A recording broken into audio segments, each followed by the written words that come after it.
What's happening, everybody? Making an appearance again.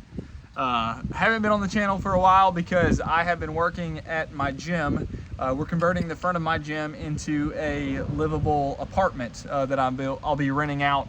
And so anyway, I've been MIA because of that. It's sucking all my time. So last time I went out was actually with Pops in Austin, and this car, you guys saw the front right completely leaned over. Something had broken. It ended up tearing the axle up. And then that's why I ended up bending the steering wheel, which I will remind you guys about. So yeah, that thing is bent up pretty bad. Got some junk over there now. Anyway, we figured out what was going on with the right front that would not allow us to get the camber that we needed. And I will show you guys here in a second. But before I do that, I'm running tonight. Tri-City Speedway, last race probably of the season for me. I think, and in general around here, because we're getting ready to go into cooler weather. But with that being said, the 11 machine is down. Because of those issues, we started to try to bleed the clutch because we had an issue with that as well, but ended up finding a crack in the transmission, which really sucks around the front of the outer casing. You can see where it's cracked all the way down. Anyway, so we're not running that thing tonight, which means for the first time ever, I will be wheeling the 111 salvage machine tonight. Really excited about it, a little bit nervous because new car. I've run that car one time, which was the first time ever out on the track for practice, and it was a different animal. So gonna have to get comfortable with that. Let me show you guys what's going on with that ball joint, maybe show you another picture of this transmission, and then we're gonna get to go pick up the car. Bunch of junk everywhere here because we're trying to get this thing back together, but there is the culprit. You can see, so those ball joints for this car are supposed to have a slight angle down, probably somewhere around like that. If I had another hand, I would show you, but that one is too far bent down. So all of that time, it's hard to see because it's already got the angle. We just didn't know it was that much more of an angle. And so what we were doing is every time we were trying to get camber into this car, we would do everything we could to push it that way, and it would literally just get it straight. And so that is the reason. So at least we know what's going on. So got the other one in. I got to swap the ball joints, but just wanted to get it on the ground. So that's what's going on with that. Let me see if I can show you this transmission. I doubt you guys are going to be able to see it. Yes, you will. There we go. So all the way up and down right there, that thing is cracked. So this car is done for the year, which is fine. We're gonna end up pulling the engine, transmission, getting that all fixed up. In the meantime, just wanted to give you guys a mini update. I'm going to get the car right now. All right, guys, made it to the track. I'm definitely trying to get comfortable with this 111 car. It took me about 10 minutes just to adjust the seat belts because of old Philip.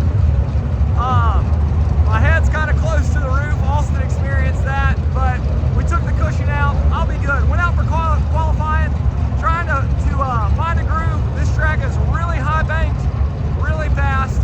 Drove it a little too quick. Came away with I think our 5th or 6th place qualifying.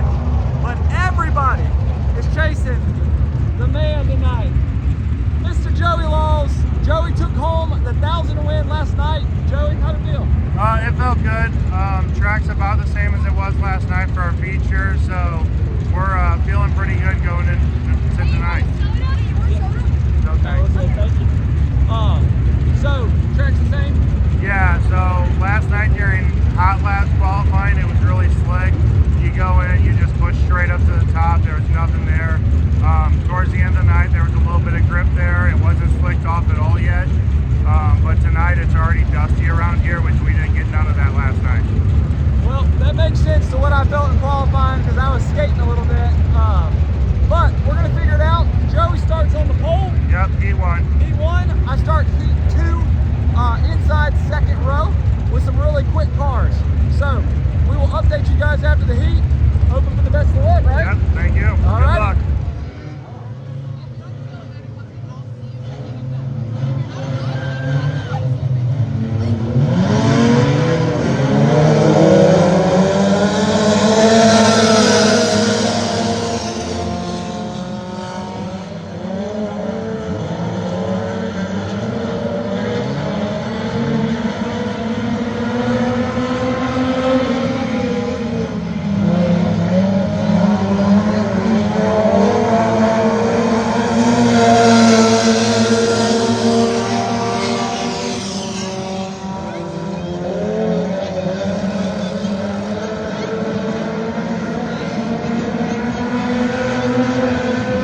right, so that was eventful. Let's bullet point this.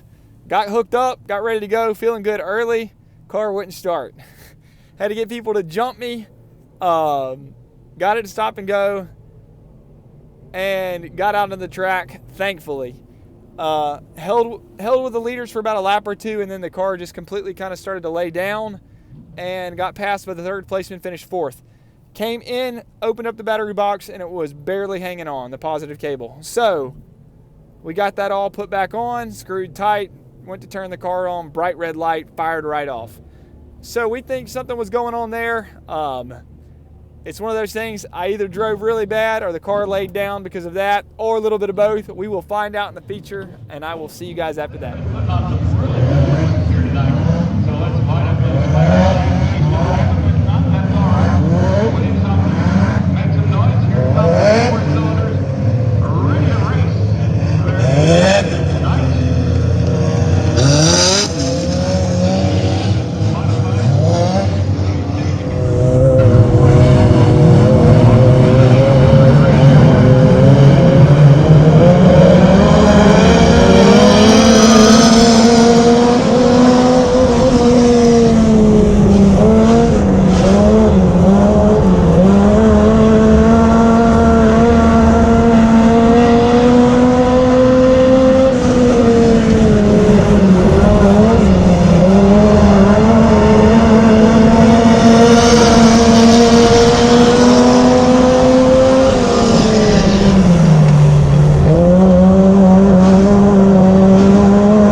Well, it's Monday morning, getting ready to head into work.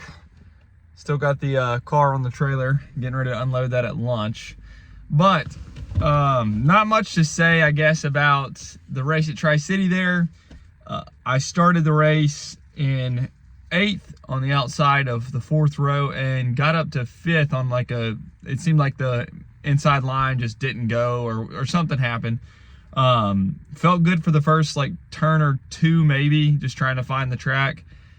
And then it just all went downhill from there. The car started busting up really bad through the RPMs. Like I couldn't even get through half RPM before the car started busting up. And I was playing with trying to let go of the gas and get back into it, and it would come to life for a second, but that didn't last long. Looking back at the video, I stayed on the track for a long time, which I thought that the issues started a lot later in the race. I didn't realize they started on like the 2nd or 3rd lap.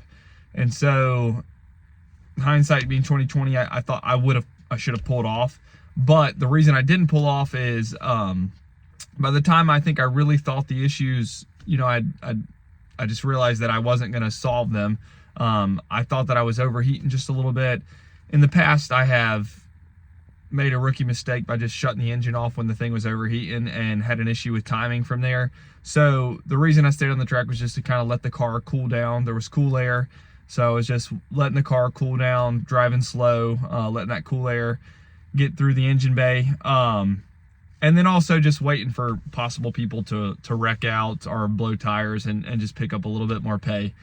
But like I said, maybe just should have pulled off at that point. We didn't have anything. But yeah, that was the end of the race and the season for us. The 111 car has been incredible all year, but we definitely need to take that thing out and refresh it. I have just had the worst luck lately. I mean, just the strangest luck, I would even say. So that's obviously a little bit frustrating because I've gotten in really good cars and things have gone wrong. And so not being able to actually compete with a great car because of a strange issue is very frustrating, but that is racing. We all know that. So getting ready to go in and treat some patients here. My dad is on the way up to help me because he's incredible. Got another project that I'm working on, a rental house that he's gonna help me finish up. So excited to see him. But as far as the racing season, you guys saw the 11 car. That engine has to come out because of the transmission. And this engine is gonna need to come out and be refreshed.